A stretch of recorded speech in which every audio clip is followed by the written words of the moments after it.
Shalom, Assalamualaikum warahmatullahi wabarakatuh. Salam sejahtera buat kita semua. Pada hari ini, kali ini kita akan tatap muka untuk mata kuliah Sistem Informasi Manajemen, khususnya mahasiswa S1 Manajemen kelas sore. Hari ini kita memasuki pada tatap muka untuk ke-5 dan 6. Saya jadikan satu untuk satu kali materi di YouTube ini. Dan saya ingin informasikan juga kepada mahasiswa bahwa tanggal 9 November besok, selama 1 minggu kita masuk kepada ujian tengah semester. Dan hari ini merupakan tatap muka kita yang terakhir untuk tengah semester ya. Untuk tengah semester itu minggu depan kita masuk kepada ujian semester. Baik, topik kita pada saat ini adalah tentang di era industri 4.0. Seperti apa informasi di era 4.0 seperti ini? Kita akan lihat slide yang sudah saya siapkan kepada mahasiswa. Ini slide-nya. Saya share dulu. Oke, seperti ini. Dan saya coba kasih besar. Oh, tidak mau. Oke. Baik. Nah, saudara-saudara semuanya, saat ini kita akan memasuki, bukan akan, tapi sudah memasuki sebuah babak baru. Sebetulnya bukan baru aja, karena era 4.0 ini sejak tahun 2000, itu kita sudah masuk kepada era industri 4.0. Maka seluruh kegiatan, khususnya informasi, itu sudah menggunakan teknologi. Apalagi perkembangan teknologi di 5 tahun terakhir ini sangat pesat sekali, di mana perkembangan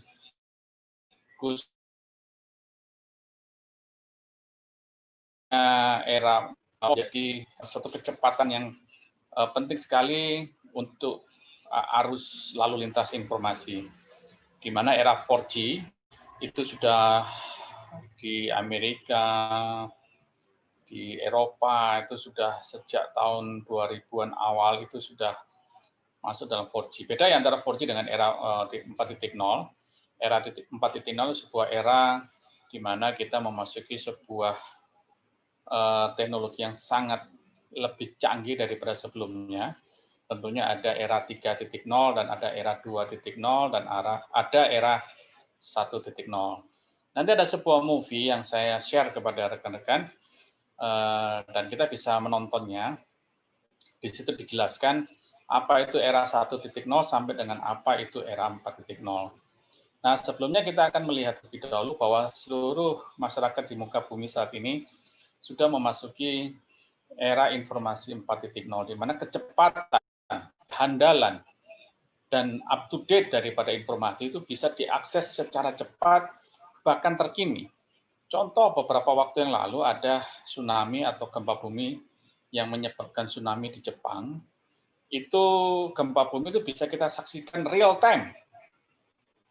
Kita bisa saksikan saat ini juga yang ada di belahan bumi. Yang artinya apa? Bahwa sekarang ini kita mampu mengakses informasi secara cepat, secara up to date, tanpa ada siaran tunda atau siaran ulang. Apa yang terjadi di belahan bumi lain, kita dapat melihatnya sekarang ini juga. Atau paling tidak adalah siaran tunda. Dan itu pun tidak terlalu lama, Nah, saudara-saudara semuanya, mari kita akan belajar sama-sama apa itu informasi di era 4.0. Coba saya stop share ini dulu untuk PowerPoint-nya. Dan saya coba share untuk movie yang sudah saya siapkan. Saudara-saudara semuanya, semoga movie ini bisa ditonton karena ini pembelajaran singkat aja, tapi bisa memberikan makna yang cukup baik bagi kita semuanya. Mari kita menyaksikan sama-sama.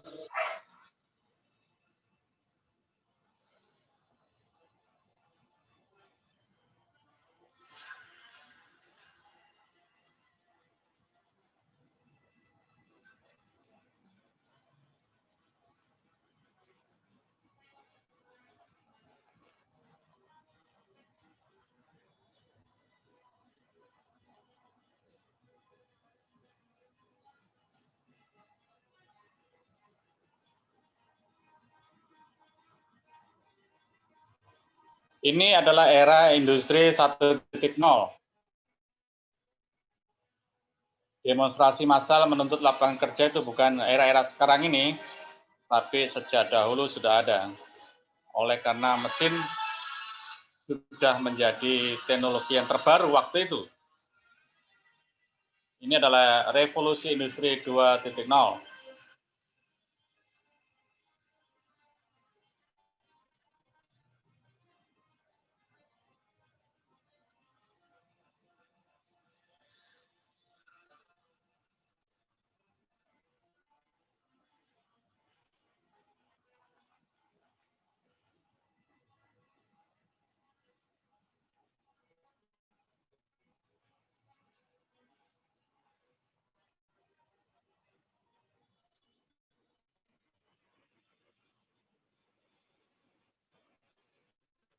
Ya, sekarang kita memasuki revolusi industri 3.0 tahun 1970.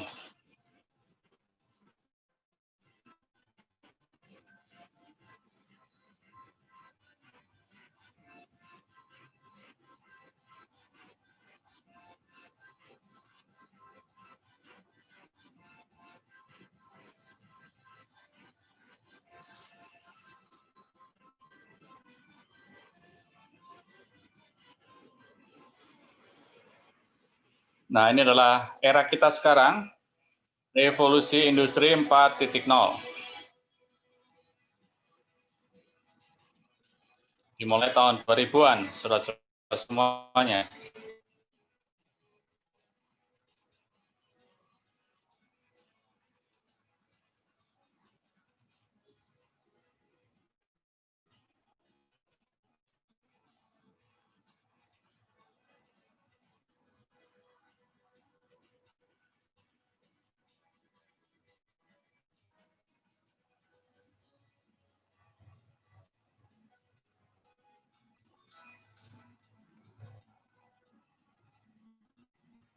Ya, siap atau tidak siap menghadapi perubahan ini? Ya, tergantung dari kita semuanya.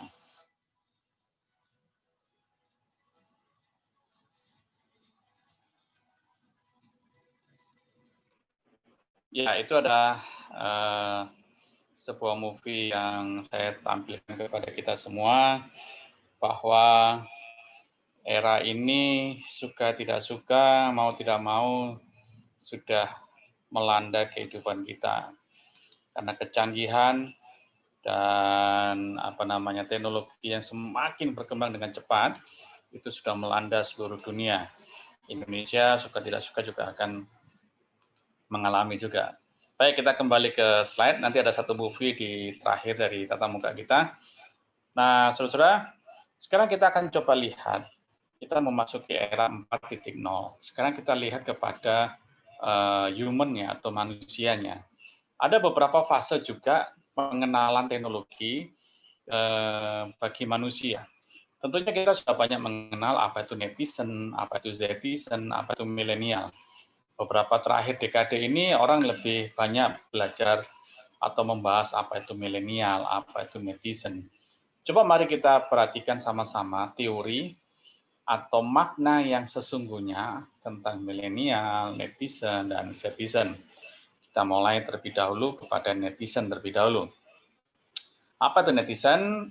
Di sini sudah saya coba rangkum tentang definisi daripada netizen.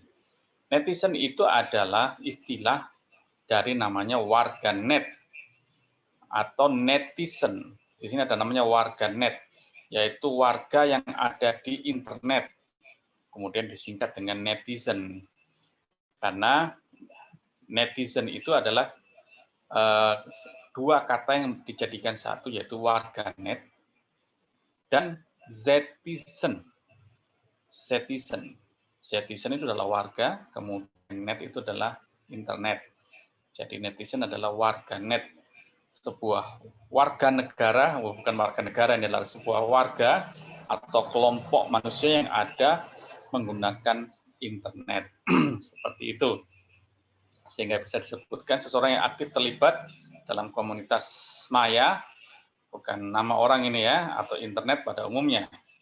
Istilah tersebut juga ditujukan kepada kepentingan kegiatan yang sangat aktif di internet. Seperti itu. Jadi warganet juga umum disebut sebagai warga cyber atau cyber citizen yang memiliki pengertian yang sama.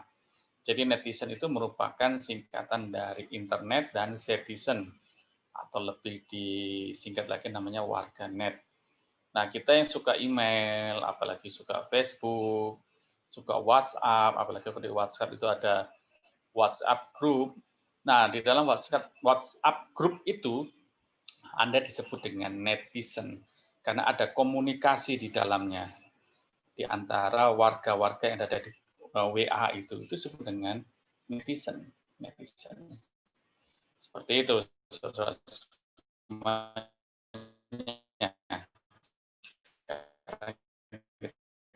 masuk kepada pengertian berikutnya yang disebut dengan Zetizen. Zetizen adalah generasi yang lahir setelah 1995. Mereka merupakan generasi yang lahir ketika penggunaan teknologi informasi dan internet telah meluas di masyarakat. Zetizen adalah generasi yang selama 24 jam penuh selalu online. Jadi apa yang disebut dengan Zetizen? Zetizen adalah yang pertama, orang yang dia lahir tahun 95. Jadi ukurannya adalah mereka yang lahir tahun 95. Karena apa? Di tahun 95 itu sudah muncul pertama kali internet. Jadi pada waktu bayi lahir, dia sudah memasuki suatu era yang disebut dengan Zetizen. Karena apa? Internet sudah ada. Nah, usah kita bayangkan lebih luas. Contoh bahwa anak-anak yang sekarang, yang lahir saat ini, di umur 3 atau 4 tahun, mereka sudah cepat sekali mengenal dengan namanya gadget. Apalagi kalau orang tua memberikan gadget kepada anaknya akan bermain game, akan mencari YouTube, bahkan dia akan cepat sekali memahami YouTube dan dia bisa buka sendiri. Apa itu tablet atau HP yang sekali sentuh begitu, dan dia bisa bermain sendiri. Dan anak-anak ini lahir sudah mengenal teknologi ini. Apalagi nanti kalau dia semakin dewasa, maka dia akan semakin paham itu teknologi. Makanya sekarang dosen-dosen atau orang-orang tua sekarang harus juga paham dengan teknologi. Jangan kita kalah dengan anak-anak atau kita menghalangi anak-anak itu. Karena apa? Mereka sudah lahir, sudah zamannya seperti itu, bukan seperti orang tua atau saya begini yang lahir, mungkin internet pada waktu itu belum ada. Belum ada. Mari kita belajar sama-sama. Karena nanti ada pengaruhnya dengan sistem informasi manajemen, saudara ya. Oke, sekarang kita lanjutkan kepada pengertian yang berikutnya, yaitu milenial. Kita masuk kepada pengertian milenial. Apa itu milenial? Baik, ini saya gabungkan aja dari beberapa teori tentang milenial. Ada di internet juga, Anda bisa cari juga di situ, dan ada beberapa buku-buku yang mengulas tentang milenial.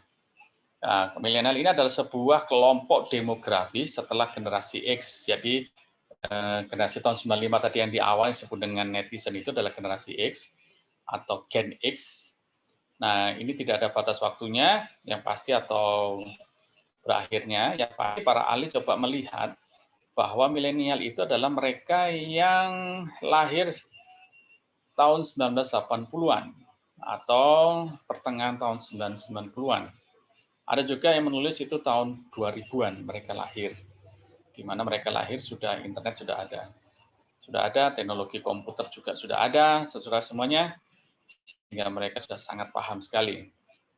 Menurut peneliti sosial, generasi Y atau milenial ini lahir pada rentang tahun 1980-an sampai dengan 2000-an. Dengan kata lain, generasi milenial ini adalah anak-anak muda yang saat ini berusia 35. Kalau kita hitung di tahun 2020-an saat ini, berarti saya dan Anda adalah bagian dari milenial. Ya, saya lahir di bawah dari 1980-an, saudara semuanya ya. Saya lahir tahun 1970-an ke atas. Jadi saya ini kelompok generasi yang tradisional. Tapi saya tetap harus belajar. Karena apa? Anak-anak milenial ini sangat cepat sekali dengan teknologi, sangat cepat sekali dengan online, sangat cepat sekali dengan internet. Kalau saya tidak mengajar secara teknologi, maka nanti anak-anak ini bisa bosan, bisa juga tidak mengikuti pembelajaran dengan baik. Karena apa? Mereka sudah sejak lahir, mereka sudah kenal teknologi, maka sekarang ini teknologi bukan lagi sesuatu yang baru, dan kita juga tidak terlalu awam juga untuk dengan teknologi. Nah, saudara-saudara, ini adalah istilah-istilah warga net yang kita pelajari. Apa hubungannya dengan sistem informasi manajemen? Informasi itu semakin cepat. Karena apa? Informasi ini mengikuti perkembangan teknologi, saudara-saudara semuanya. Semakin canggih teknologi, maka informasi pun juga akan mengikuti. Dan apa hubungannya dengan perusahaan? Sangat penting sekali perusahaan mengikuti perkembangan teknologi.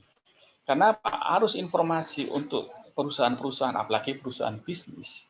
Sekarang ini perusahaan bisnis tidak lagi sifatnya lokal. Coba kita lihat slide yang berikutnya ini ya. Nah, kita lihat di sini perhatian manajemen informasi. Dikatakan di sini ada dua, yaitu pertama kompleksitas kegiatan bisnis yang meningkat. Kita tahu bahwa di akhir dekade 2020-an ini, hampir semua perusahaan bisnis itu sangat tergantung sekali dengan namanya teknologi. Apalagi namanya informasi, pasti dia akan memakai teknologi yang terbaru. Contoh sekarang kita aja pembelajaran, dulu kita tidak mengenal pembelajaran dengan Zoom, dengan YouTube, dengan Jitsi Meet, dengan Webex, mungkin Facebook itu digunakan untuk kita pertemanan di media sosial, WA juga mungkin hanya untuk berbagi informasi komunikasi, hello. Tapi sekarang ini semua sudah pembelajaran di dunia pendidikan menggunakan teknologi-teknologi ini, bahkan WA pun sekarang digunakan sebagai pembelajaran. Apalagi sekarang kita belajar menggunakan media YouTube, ada juga menggunakan media Zoom. Maka ini merupakan peningkatan atau kompleksitas saudara semuanya. Dan yang berikutnya, kita lihat di sini ada beberapa indikator daripada kompleksitas, khususnya untuk perusahaan bisnis. Perusahaan bisnis sekarang sifatnya bukan hanya lagi lokal, bukan hanya regional, bukan hanya nasional, tapi sifatnya sudah internasional. Karena apa? Banyak sekali pengaruh-pengaruh bisnis dari dunia lain kepada, misalnya contohnya di negara kita. Contoh misalnya dolar. Kalau dolar Amerika itu semakin kuat, maka dolar Amerika akan naik, nilai mata uang dolar akan lebih tinggi daripada rupiah. Dan ini akan sangat berpengaruh kepada perdagangan atau bisnis yang ada di dalam negeri kita. Kalau rupiah kita kuat, wah itu juga akan berpengaruh juga. Sehingga sekarang ini bisnis sifatnya adalah global, tidak lagi sifatnya lokal semuanya. Apa yang terjadi di luar negeri itu juga bisa terjadi juga di Indonesia, juga terjadi juga di Papua. Contoh yang paling gampang sekarang ini ada pemilihan umum, Pilpres Amerika antara Donald Trump dan Joe Biden. Sekarang menjadi tren atau isu. Bahkan orang mengatakan siapa yang menang ini akan berpengaruh terhadap ekonomi dunia. Ya, boleh juga karena Amerika ini masih menjadi sentra bisnis di dunia karena perdagangannya sangat kuat sekali. Yang berikutnya, indikator yang berikutnya adalah persaingan dunia. Ya, persaingan dunia, teknologi juga bersaing, bisnis juga bersaing. Apalagi sekarang ini bisnis sifatnya sudah mulai tidak ada dalam satu negara, tapi sudah mulai mancanegara. Saudara-saudara semuanya, kita yang di Papua juga harus siap-siap. Kita bisa berbisnis bukan hanya di tingkat lokal kita, mari kita coba berbisnis di tingkat internasional juga. Nah, kita juga butuh informasi kalau sudah bersaing dan berbisnis di tingkat internasional. Karena apa? Ada sebuah pepatah yang mengatakan kalau kita menguasai informasi, maka kita menguasai dunia. Ya, itu betul juga. Karena apa? Informasi yang terjadi saat ini harus cepat tahu. Kalau tidak cepat tahu, orang lain yang lebih tahu, maka kita akan kalah dalam bersaing. Kemudian berikutnya indikatornya yang berikutnya adalah kompleksitas teknologi yang meningkat. Ya, ini otomatis yang kita pelajari hari ini, apalagi teknologi informasi itu semakin meningkat, saudara semuanya. Mengingat saat ini mungkin di Indonesia dulu kita tertinggal jauh dengan negara-negara Asia yang lain. Kita masuk di 4G ini mungkin di tahun 2000-an ya. Padahal di luar negeri itu tahun 1990-an itu sudah menggunakan 4G. Dan ingat sekarang ini juga di beberapa belahan dunia sudah menggunakan 5G. Indonesia masih di 4G. Ini menunjukkan bahwa kompleksitas teknologi itu sangat meningkat, semuanya. Nanti ada beberapa contoh kompleksitas teknologi yang sangat meningkat. Kemudian batas waktu yang singkat. Ya, dulu kalau kita bisnis secara manual atau secara tradisional itu lama sekali. Contoh saya pendidikan kadang-kadang beberapa surat-surat itu harus diurus di Jakarta. Karena kalau ke Jakarta itu kita naik pesawat, kita menggunakan biaya, waktu juga dalam perjalanan. Tapi dengan adanya teknologi sekarang tidak perlu lagi, itu semua sudah dipangkas semuanya. Pangkas semuanya sekarang menggunakan teknologi. Jadi informasi sekarang sudah menggunakan web atau menggunakan media-media online. Sehingga dalam pengiriman berkas, dalam pengiriman informasi tidak perlu lagi kita jauh-jauh datang. Sekarang dengan menggunakan WA atau menggunakan teknologi yang lain, itu sudah waktu sudah semakin dipangkas. Ya dulu orang mengatakan waktu adalah uang, time is money. Ya kalau lama sekali kita berbisnis, uang juga akan lama kita dapatkan. Nah sekarang ini orang coba memangkas waktu itu agar bisnis juga semakin singkat dan menguntungkan juga. Dan ini adalah masalah-masalah yang sangat klasik, sudah ya. Indikator yang paling terakhir yaitu kendala-kendala sosial. Dengan semakin meningkatnya teknologi, dengan semakin meningkatnya persaingan bisnis di tingkat internasional, tentunya ada efek-efek yang lain, khususnya kendala-kendala sosial, saudara ya. Contoh misalnya, kalau saya boleh contohkan masalah Undang-Undang Cipta Kerja kemarin, saudara ya. Begitu itu diumumkan, besok sudah terjadi gejolak sosial yang sangat tinggi sekali. Nah, ini adalah informasi yang berkembang begitu cepat ke masyarakat, dan masyarakat menerimanya dengan cepat juga. Mereka langsung memberikan respon. Ya, saya tidak membahas masalah gejolak-gejolak sosial itu, tapi itu merupakan respon sosial dari masyarakat. Nah, ini perlu kita waspadai tentang kendala-kendala sosial yang diakibatkan oleh perkembangan teknologi yang meningkat. Berikutnya adalah kemampuan komputer yang semakin baik. Ya, ini sangat cepat sekali. Waktu saya dulu kuliah di tahun 1990-an, itu menggunakan teknologi komputer yang lama sekali, pakai DOS, kemudian pakai WS, dot metric, ya itu komputer yang waktu itu sih udah canggih, tapi kalau kita bandingkan dengan sekarang itu sudah sangat ketinggalan jauh sekali.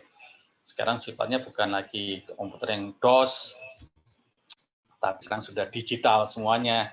Bahkan sekarang dulu komputer yang besar menjadi kecil, menjadi laptop. Sekarang laptop sudah menjadi kecil, menjadi tablet. Bahkan sekarang kecil lagi menjadi gadget atau HP.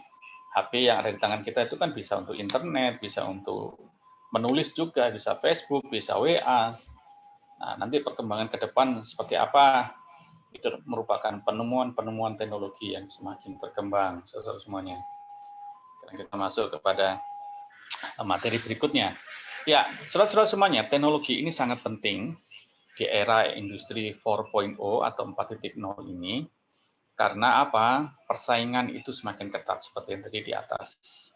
Maka pengguna komputer atau pengguna teknologi saat ini itu tidak mau harus bisa beradaptasi dengan lingkungan yang ada di sekitarnya.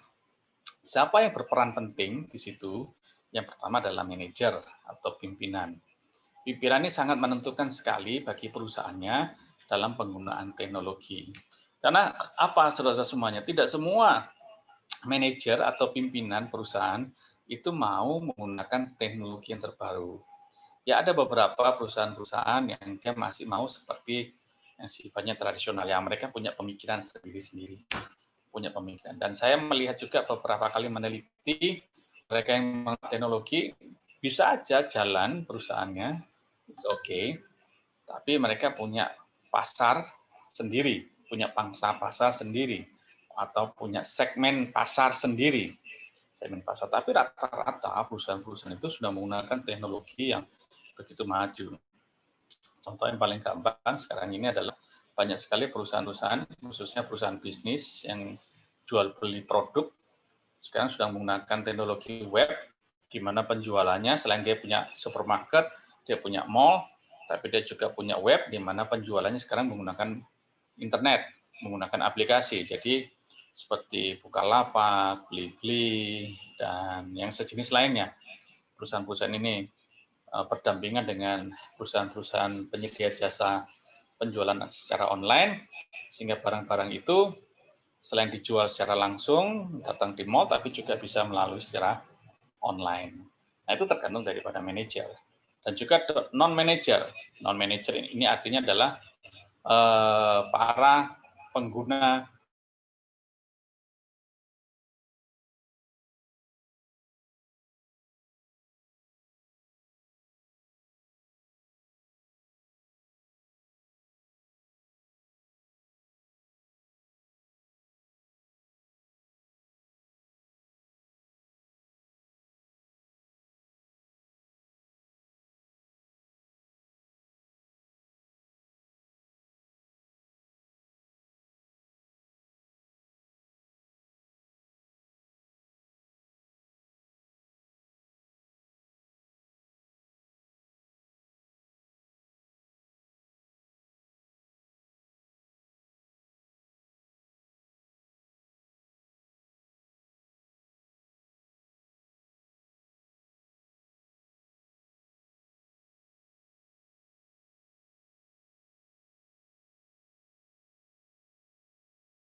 ya, mohon maaf, saudara semuanya, ada gangguan internet. Saya menggunakan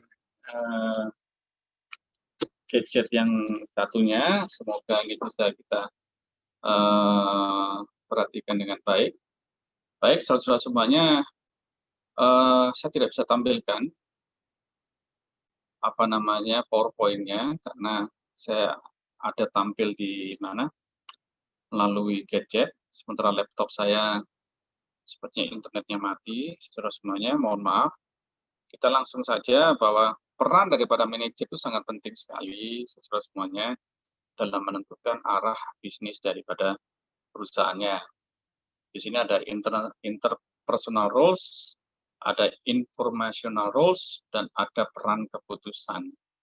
Interpersonal roles itu artinya adalah bahwa masing-masing orang di dalam perusahaan tersebut harus paham tentang teknologi, harus memahami arus informasi yang sifatnya kompleksitas seperti yang saya jelaskan di atas tadi. Kemudian ada informational roles, di mana ukuran informasi itu menjadi penentu dalam bisnis sebuah perusahaan, saudara semuanya ya. Dan ada peran pengambilan keputusan, sangat penting sekali dalam sebuah perusahaan. Oke, saudara-saudara semuanya, berikutnya adalah masalah pengetahuan manajemen, khususnya manajemen informasi. Saudara, manajemen informasi itu tidak lepas dari penggunaan teknologi. Mungkin dari awal sudah menjelaskan kepada mahasiswa bahwa penggunaan teknologi itu sangat penting sekali, saudara ya. Sangat penting sekali. Apalagi dengan komputer, dengan internet, itu sudah harus dipahami bukan hanya manajer, tapi juga karyawan yang ada di dalamnya. Oke, seperti itu, saudara ya, materi kita. Nanti materi ini slide-nya akan saya kirim ke mahasiswa semuanya. Harap kita bisa belajar dengan baik, saudara semuanya. Kemudian informasi bagi kita semua, minggu depan kita masuk kepada ujian tengah semester, dan harap kita bisa belajar dengan baik. Oke, itu saja bisa saya sampaikan pada pertemuan kita pada hari ini, dan kita akan masuk kepada ujian tengah semester. Nanti soalnya saya akan WA kepada teman-teman semuanya. Seperti itu, rekan-rekan semuanya, jaga kesehatan bagi kita semuanya, tetap semangat dalam belajar di tengah-tengah pandemi COVID-19. Salam sejahtera buat kita semuanya, sampai jumpa kembali.